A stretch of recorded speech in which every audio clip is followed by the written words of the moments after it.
Hello and welcome to Changing World. My name is Anthony Smith, and joining me today is a Mr.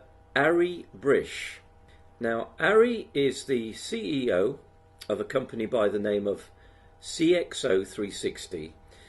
CXO360 is a leadership advisory firm which specializes in providing growth strategies, business development, change leadership and turnaround for other businesses, both large and small.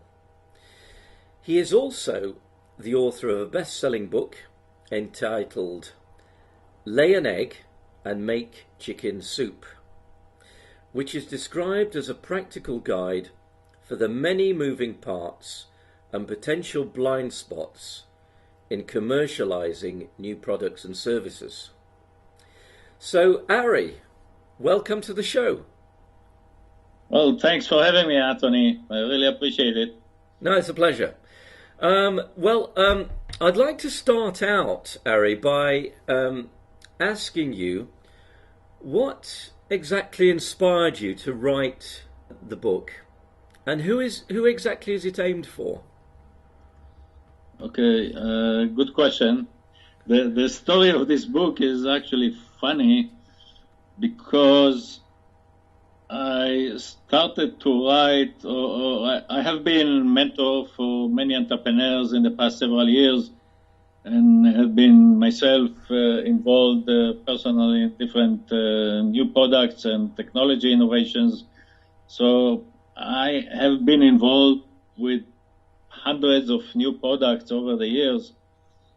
And at some point I saw some common thread with most of the entrepreneurs having, a brilliant idea of something, but in most cases they do not have enough experience to anticipate any blind spots, or in military jargon we call it landmines, that are waiting for you along the way. Right. Yeah. So I started to chat some notes after every mentorship session I had. I started to write notes for myself. At some point I realized that there is enough material and enough justification to have such a book, because most of the books about ventures and entrepreneurships, they focus on two areas. They focus on the ideation side. Ideation is how to come with a good idea. Okay. And they focus on how to raise money for your new venture if you need external funding for it. But then they stop there. Most of the books stop right there, and they don't. There is very few books. Maybe mine is one of the very few that talks about the execution. So eventually, you will have a successful business a few years later, and most of the books, at least the venture books, don't talk about it. So there are business books that talks about corporate in general, like how to run a corporation, and logistics and finance and marketing and blah blah blah, all the different disciplines. Sure. But there is no books that, as far as I know, or very few, that address all the execution items for a new venture or an entrepreneurship or a small business that just started. Yeah.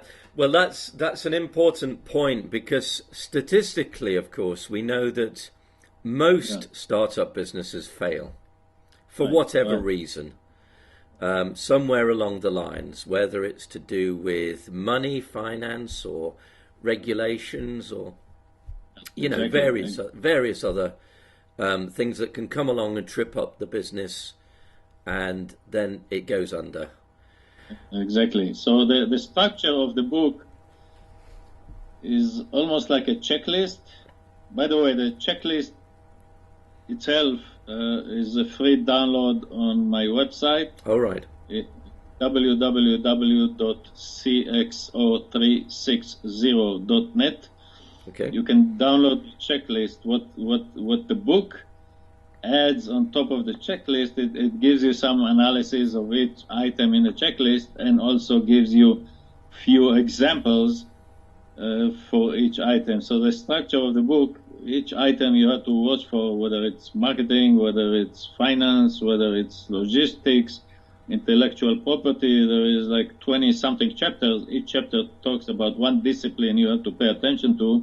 Yep. And then it introduces the discipline, maybe 2 or 3 pages of introduction, and then 2 or 3 examples from different real life, not only technology, all kinds of industries. I try to be diverse in the industries I bring in the examples. I try to be diverse in the time, in history. I took some very old examples because only sometimes you have the right lesson learned only 20 years later or 50 years later. So I tried not to take examples from 2 years ago. I prefer to take examples from 50 or 100 years ago, even 500 years ago. One of my examples is the Gutenberg printing machine.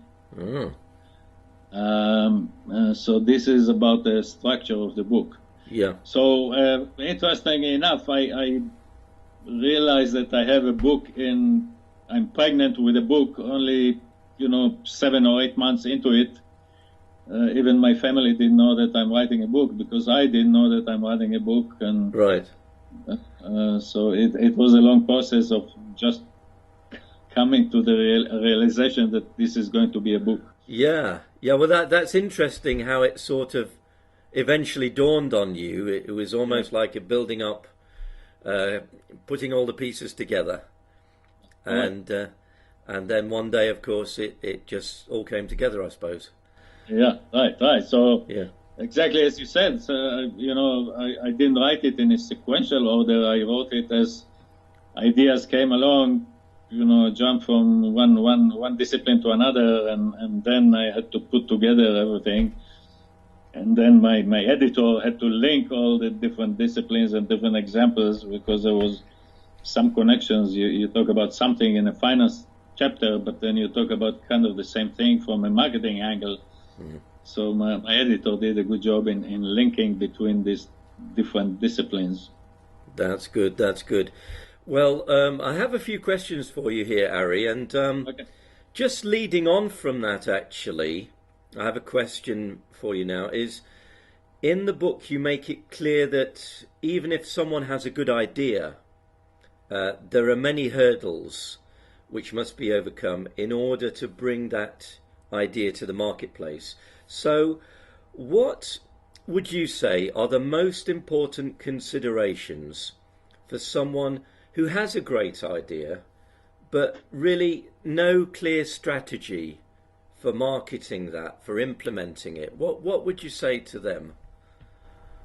Okay, it's hard to give one answer, because the answer may be different for different industries. Whether my idea is a new restaurant or a new artificial intelligent gadget that's running on your smartphone. Sure. So, but speaking generically, the first thing you need to make sure is that people need, or customers need, your idea. That's obvious.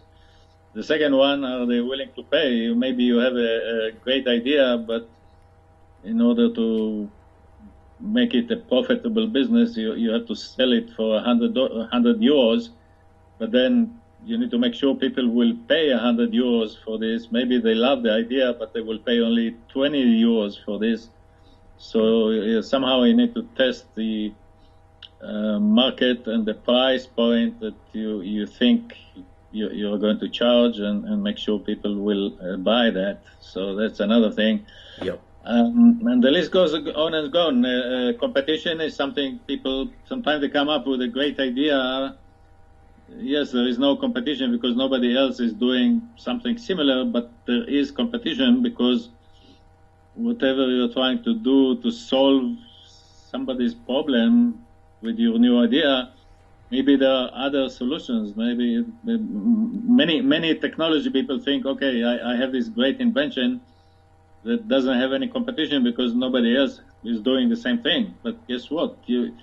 Competition can come from different things that solve the same problem. For example, you want to go from point A to point B.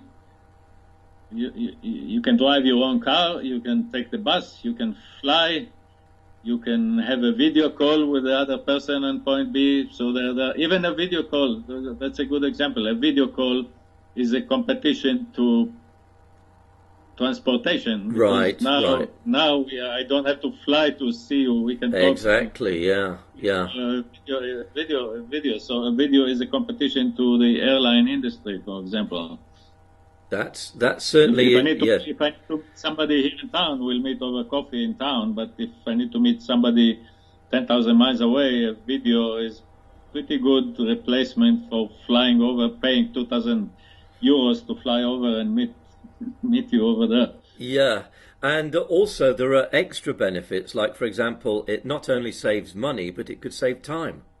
Yeah, exactly. So there could even be advantages. Yes. To doing it another way. Instead of doing it the conventional way, you might find another way which either saves money or saves time or saves some other resource. So there are, as you say, there are more kind of permutations than we sometimes realize. Right, exactly. And I suppose that's where your kind of thinking comes in, is that you try and think how, what all the solutions are, and what the best solution is, and whether someone's solution is viable. I suppose if they're just trying to market a new solution to a problem, whether that solution is viable and whether it can compete with what's already out there. Yeah, you mentioned 5G, I think, before we started the recording. So here's an example. Let's say somebody design an app that can run only on 5G. Yeah. It could be a great app, a great idea, but then now I'm stuck because my success depends on 5G infrastructure implementation.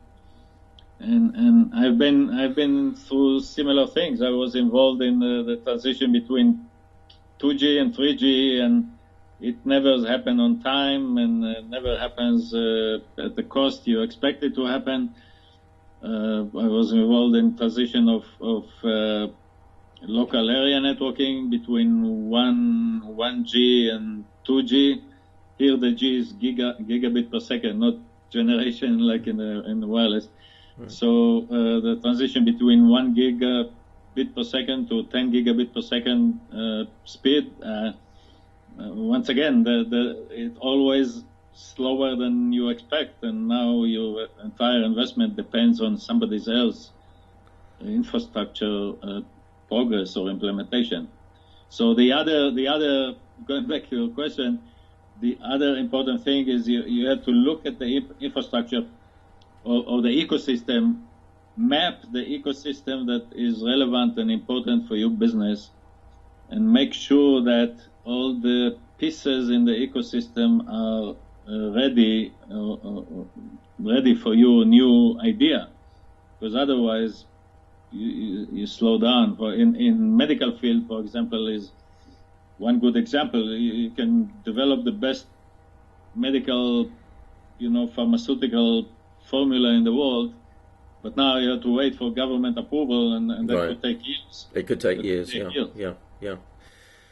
So this is obviously important, that even having that essential idea and being very clear on what the benefits of that idea are, it can still be held up by external factors, which are beyond the control of the business itself, aren't they?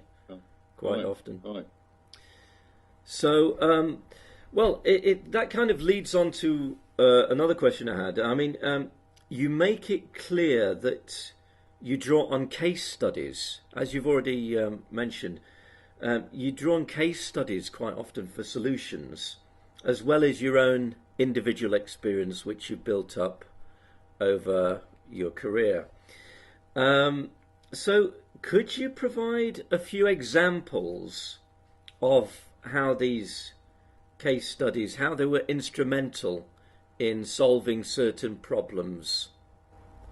Okay, cool. Good question. So the sources of the case studies in the book were three groups of sources, so to speak. One source, obviously, is my personal experience being an executive and entrepreneur for so many years. I have tons of examples, good and bad, from my own career. That's one source of examples. The second source, I interviewed different executives for the book, and picked their brain and took their stories as examples for the book. And the number three source, maybe the largest one, I did research on every topic. What other examples in the public domain are there?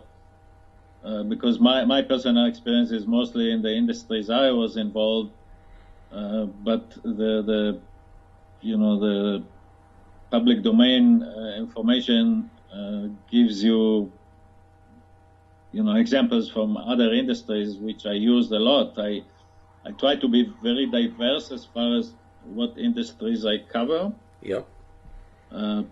Anything from food to alcohol to airlines to high tech, of course. Right. So the examples are very diverse, and the reason for that, there are several reasons. One, I didn't want people or the readers to think that the only way to innovate is doing it by technology. That's definitely not the case. There are very good examples of great innovations that were not technology innovations. One example is comparison between Domino Pizza and Google. Oh. The reason I use that as an example, because both went IPO about the same time, I think few weeks apart. Right. And people perception, if you stop people in the street, they'll tell you Google, that's the best stock ever. I wish I bought it 20 years ago, but if you look on Domino Pizza's performance in the stock market, they did 2 times better than Google. Really? Yeah. Yeah. So if you look on Domino Pizza today relative to their IPO price, and you compare it to Google price today relative to their IPO price, if you bought Domino Pizza shares at the IPO time, you do 2x better than if you bought the Google shares at the same time of the IPO. Yeah, well, I never knew that. I mean, I knew that Domino's Pizza, obviously, they've expanded hugely over that time. And Domino's innovation was on the customer service side. Yes, they are using technology, but they did not invent any new technology. They use internet, or they use the telephone to order the pizza, and later use the internet to order the pizza. They use technology, but their main innovation is the service. Yeah. Another example, another similar example is Uber. Uber. Okay. Again, they use technology, yes, but their main innovation is the service. You don't need to call for a taxi. You can call for a driver that use their own personal car, and they come faster, and the car is cleaner, and the driver is more polite than an average taxi driver. So that's another example of innovation that is not technology. A third example of innovation that is not technology is Southwest Airline. It's mainly in the U.S. area, so I don't know how much your European audience are familiar with them, but Southwest Airline is a low-cost airline here in the U.S. Over the years, they have done phenomenally better than most other airlines, and they did few logistical things that no other airlines are doing, but it turns out to be very important from a cost control. For example, they don't serve food. They serve you only peanuts. Oh. So it's kind of a joke that don't expect any, good food there, only peanuts, but see how much saving they get. In airlines, a big part of the cost is the time the aircraft is spending on the ground. You want to minimize the time on the ground. So right. by not serving food, yes, they save money on the food, of course, but they save more money by minimizing the ground time of the airplanes, because you don't have to wait to load the food and then clean the airplane and unload the garbage and blah, blah, blah. So the biggest saving, their ground time between flights is as short as half an hour, sometimes less than that, where most full-service airlines, at least 1 hour at the gate, because they have to clean, they have to load the food. Yeah. So this is one example where the innovation is, something so trivial. Yeah. Another thing they did, they only fly Boeing 737. So they're a huge airline, but their entire fleet is only one type of airplane, which again saves a lot on the ground time, because the spare part is only for one airplane. You don't have to, sometimes if the spare part is something exotic that doesn't exist in this airport, you have to fly it from a bigger airport, the spare part, and the airplane is sitting there for several hours, maybe a couple of days, waiting for a spare part. And then the technicians, you don't have to train them on multiple aircrafts. They all trained on one aircraft, and they become very good at it. So if there is a problem, they're very efficient in fixing it. Yeah. So it's sometimes the success of the business comes from doing things in a different way, or just doing a bit of original thinking. Exactly, absolutely. Because over in this country, in the UK, we have quite a few entrepreneurs, and one of them was Richard Branson, who I'm sure you've heard of. Right. And he did, he got into lots of different businesses, but it was the way that he marketed very cleverly. I think he was an original thinker. He did things differently. Yes, absolutely. And to achieve a better result than possibly some of the other businesses already in existence. Yeah. And he became a celebrity by doing that, and now his celebrity status helps his business. So it's kind of building on top of each other. That's very true, isn't it? It's true for a lot of successful, when you have one person who's clearly, the one person like Steve Jobs, right, or Jeff Bezos, of course, another very big one. We have to give these people credit to be able to mastermind such a venture, don't we? Yes. That's the thing. So let me just come on to another question for you here. Looking into the future, what do you see as the major hurdles for businesses generally, given that we're in a time of rapidly advancing technological change? It's happening all around us. As I say, you just mentioned 5G. What would your kind of suggestions be for businesses? How can they handle some of these changes which are coming down the line? Yes. So once again, I'll try to be generic and not stick on one technology or another. The one generic issue that I think every innovator and entrepreneur will face or have to wrestle with is the rate of change. rate of change is becoming faster and faster and faster. So you need to be able to adjust your idea and adjust your plan and adjust your business if it's already running very rapidly and very frequently. If you had a automobile dealership, for example, the rate of changes in the first 100 years were pretty predictable, but now it's changing so quickly that if you blink too much, you may miss some of the new innovations in your industry. Same thing with restaurants or whatever your business is. The rate of change is one definitely something, and the young people are fine with that.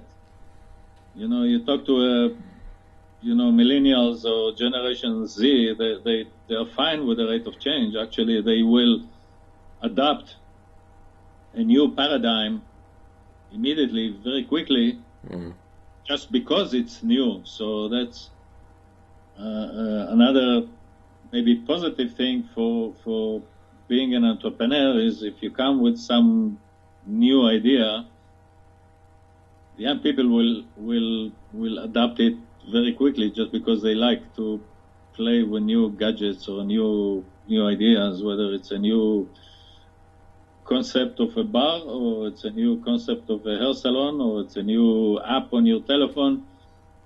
They will adopt it immediately just because it's new.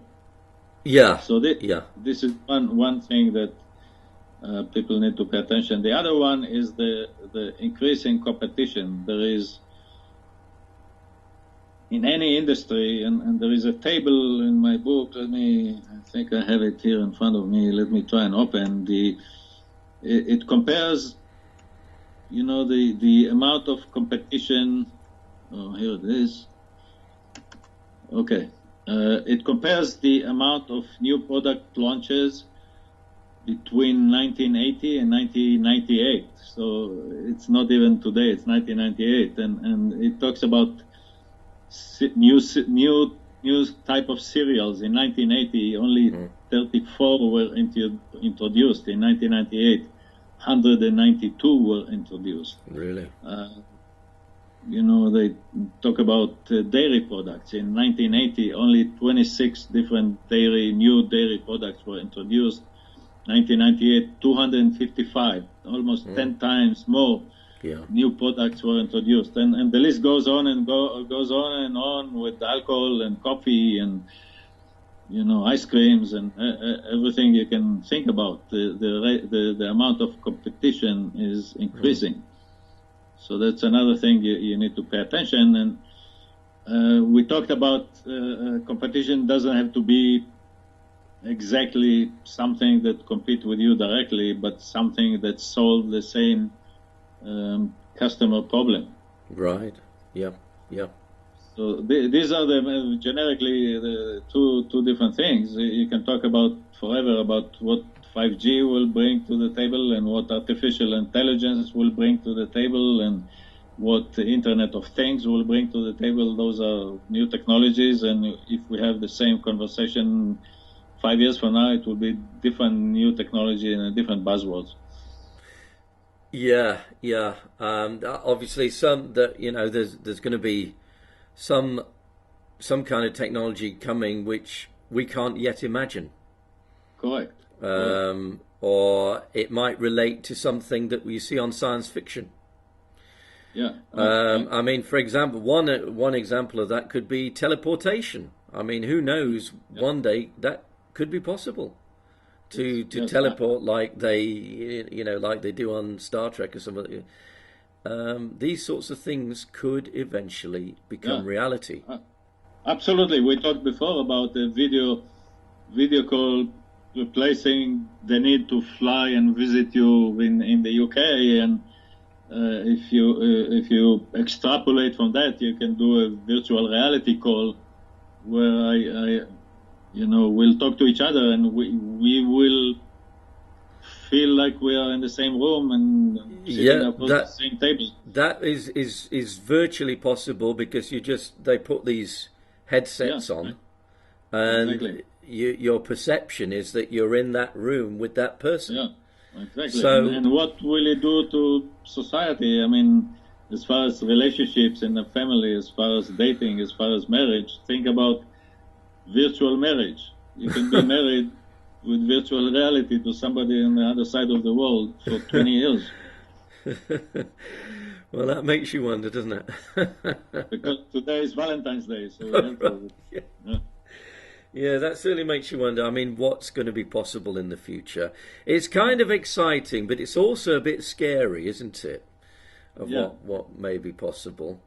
Yeah, people are scared from changes, especially as people get older. They're scared. I remember my mother had a hard time to use cell phones because there was no wire. She was scared from the fact that there was no wire. Mm-hmm. So she had a cell phone, but she never used it because there was no wire. It kind of freaked her out.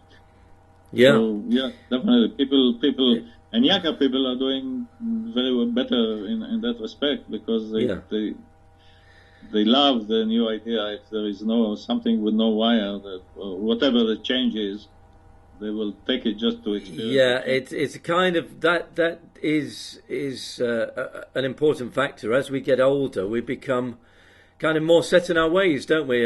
Quite often, we don't want to change as much. Right. So by the way, that brings another topic in the book. I think I have a whole chapter, but it's very important to mention. Yeah. Called emotional buying or emotional decision making in business. We talked about young people buying the first thing that comes out. They stand in line where there is a new smartphone.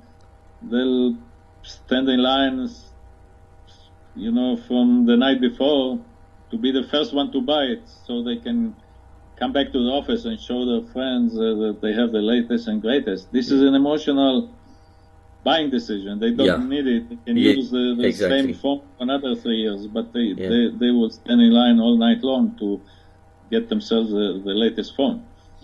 Yeah.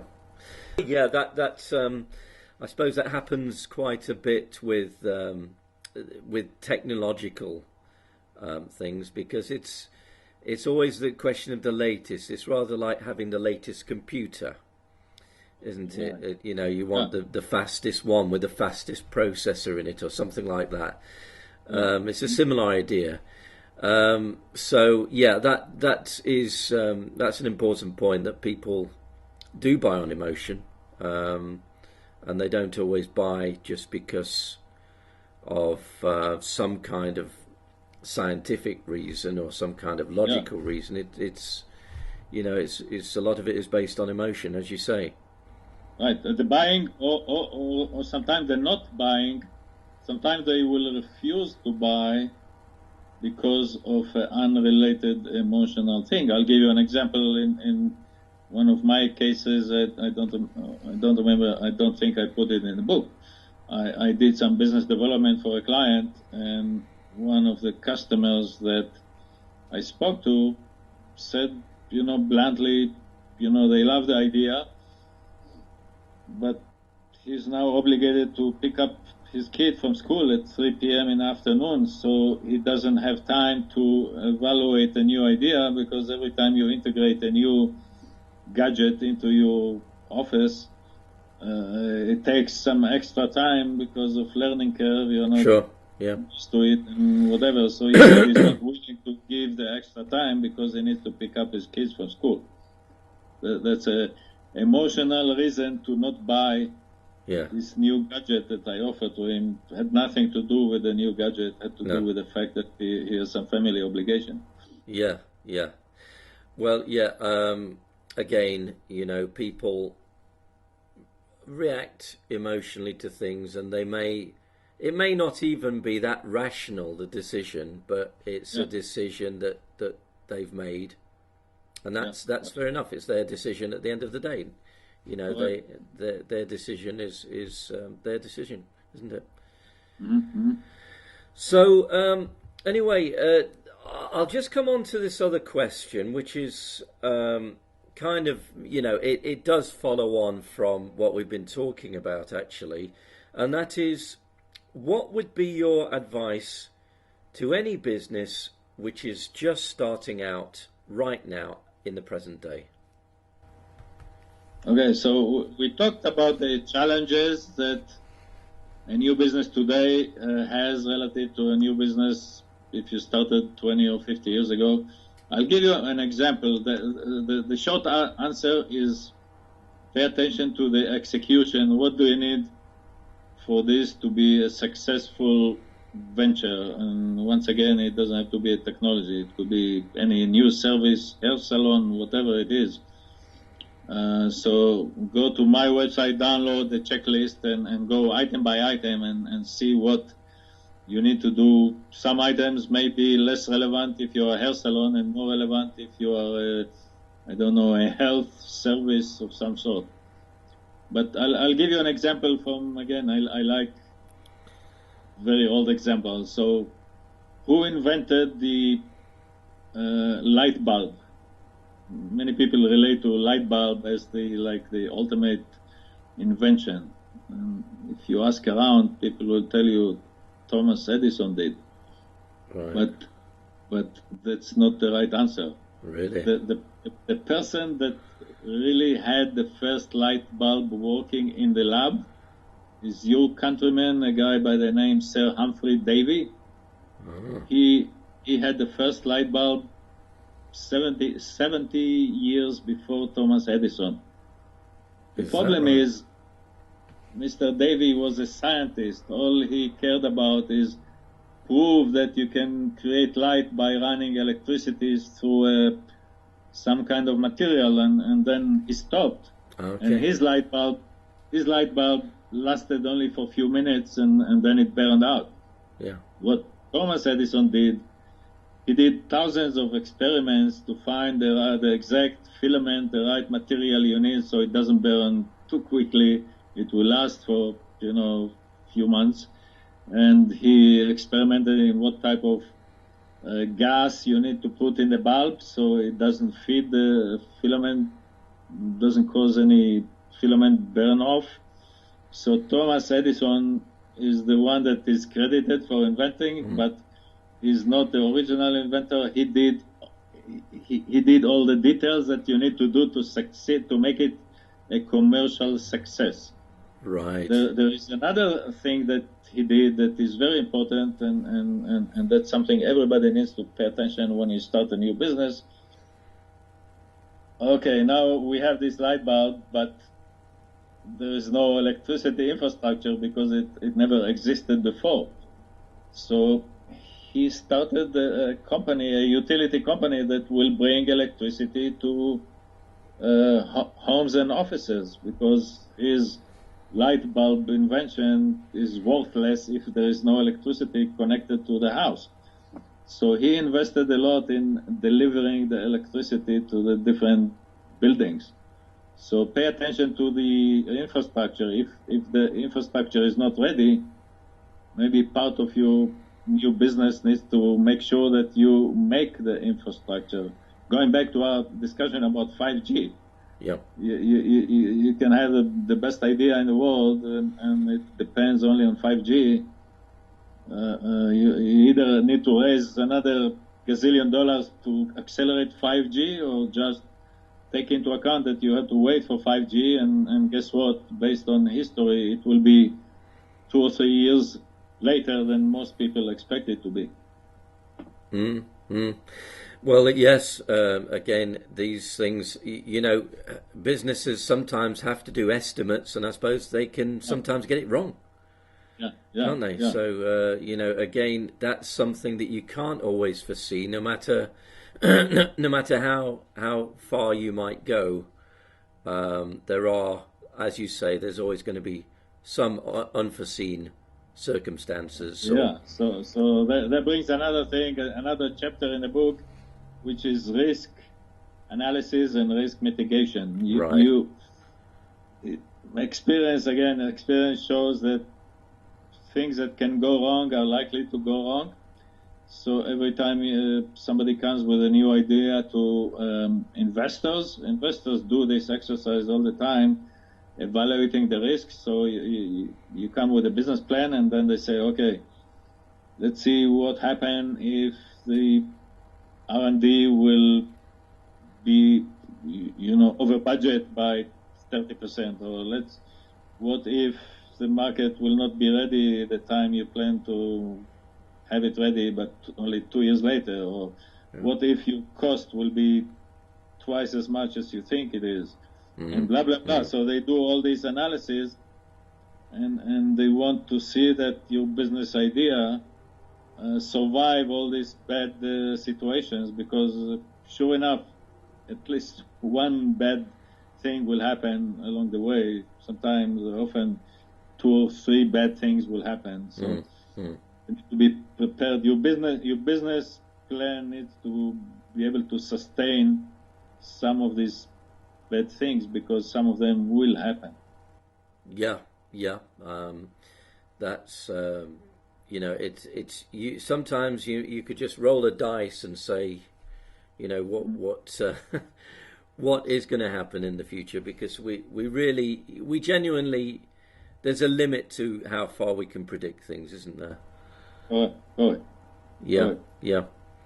So that's you need to analyze based on what type of problem you are trying to address. So that it's almost a timeless kind of thinking. For example, if I can extend people's life by 50 years, that will be, if you don't sacrifice the quality of life, that's something positive that will be true, was true 20 years ago, and will be true 100 years from now, if people want to live longer so they can enjoy their grandkids and grandkids and what have you, as long as you don't sacrifice the quality of life. Yeah, I mean, that's another thing. We're living longer, generally speaking, aren't we? And another important issue, just talking generally, is that the world population keeps on increasing, and there are implications to that, aren't there? Because the more the world population increases, the more demands will be placed on resources, on finding food, on building new houses and places to live. So it's all going to place a much greater demand on resources, raw materials of all kinds, as far as I can see. Absolutely. That's a very good point. So you see in the past 10 years or so, 5 to 10 years, you see many startups have to do with food production, agricultural, resource use, so solar energy, wind energy, wave energy. So you see more and more of that, where 50 years ago all the startups were just about faster computers, but now you see more and more, and if you look on venture capitalist portfolio, you see more and more higher and higher percentage of startups in these industries that address exactly the problem you're talking about. Right. Well, that's good, because they're obviously looking ahead and seeing that these things will need solutions. Because obviously one problem has been, as you know, is that the chopping down of the rainforests, the destruction of raw materials. How long can that go on for? And if the population keeps increasing, will it reach a critical rate where we're just using up too much of the Earth's resources? Right, that's a very good point, because people tend to think that there is a magic solution, but the balance of the different solutions is important. You mentioned chopping down the rainforest. One reason in the past was additional vegetation for energy as a replacement for fossil fuel. So people were trying to solve the fossil fuel crisis 20 years ago, but then they caused another crisis, which is chopping down the rainforest. Right. Yeah. Yeah. And increasing food prices. If you remember, about 20 years ago, there was a crisis as far as food prices, because much of the agricultural output was taken away to create fuels that are non-fossil fuels. Yeah, I know what you're talking about. That certain plants can produce. I'm not sure if it's ethanol. Is it ethanol you're talking about? Right. Yeah. That they were using. They were just farming plants in order to create ethanol, which is fuel for. But this, I think it's just not a very environmentally friendly way of doing things, is it? Right.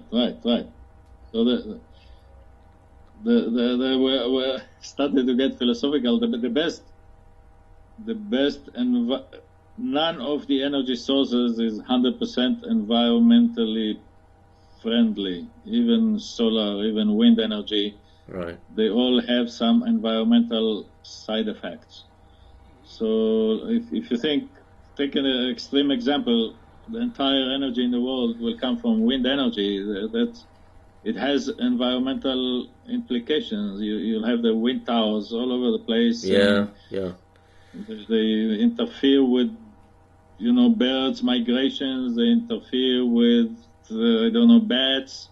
Yeah. Interfere with insects. There is all kinds of environmental implications. If you do a water dam to create electricity, you create environmental issues, negative environmental. So people think, okay, it's a hydroelectric is good because it doesn't use fossil fuel, but then you create some other environmental side effects by flooding areas that were not supposed to be lake before. Yeah. Well, I mean, I can well understand that, because, of course, if you're creating a dam, you're concentrating all the water into one area, whereas before it might have been distributed and dispersed over a large area of land. Yeah, so exactly. you can certainly work out that there are lots of ramifications to when you undertake a project. Obviously, what you're saying is that you have to try and think laterally, isn't it? That and try and at least have a perception of what the consequences, what the ramifications are. Exactly. It's almost every benefit has some side effects, negative side effects. It's like in medicine. You take one medicine, you have this or that side effects. You have another medicine. So it's all about judging the benefit versus the implications, the side effects implications, and it's never a black and white. You have to make a decision based on each situation, and sometimes it's a personal decision. Some people will take the risk and take this latest drug, hoping that it will cure them faster or better than other drugs, but then the side effect, they're willing to take the risk of the side effects that this drug has, and instead of using an older drug with different side effects. So it's a personal decision. Yeah. It's the type of thing that only the individual being subjected to that can probably decide on, because you can't always quantify it, can you? Correct. You can quantify. You say, okay, with this drug you have 70% chance to survive the next 5 years, but you have X, Y, Z side effects. Yeah. What I'm saying is that you can't quantify how bad something might be, or whether they're going to be able to tolerate it for a certain length of time, or exactly.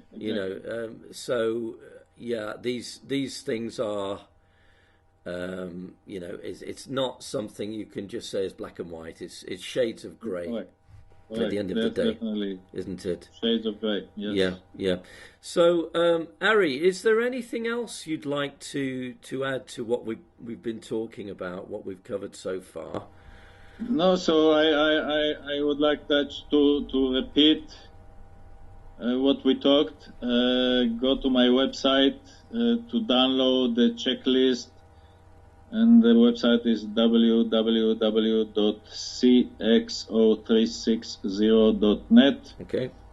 And if you want to dig deeper into the checklist, get the book and see some examples. And by the way, the one of the reasons I made the examples diverse in industries is people can learn a lot from looking horizontally to other industries.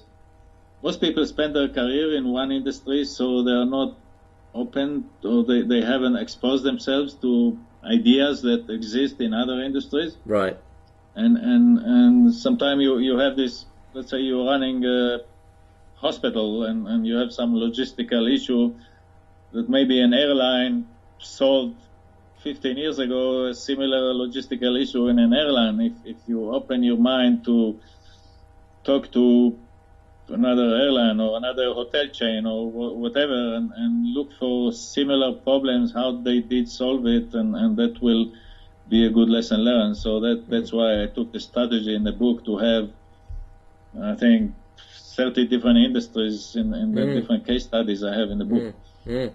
Well, I suppose having that experience enables you to draw parallels between them, doesn't it? Because not many people, as you say, have sort of changed industries throughout the career that much.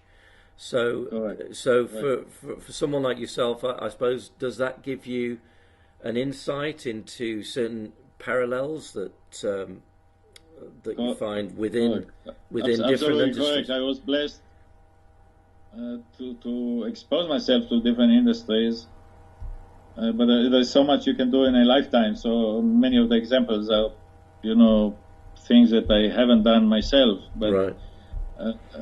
Definitely throughout my career, by changing different industries, I realized that similar problems exist in different places, and I just need to, look horizontally and see who had the similar problem before and how did they solve it, and how can I adapt their approach to my specific situation. Yeah. Very good. Okay, Arie. Well, I think we've just about covered it there, haven't we? So I'd like to say thank you very much to Arie Brish for being with us today. And thank you very much to everybody who has listened to this podcast. And we'll put a few links down below the video podcast, and you'll be able to access some of Arie's material there. So thank you very much to everybody, and we'll speak to you again. Thank you. Bye-bye. Thanks for having me. Bye-bye.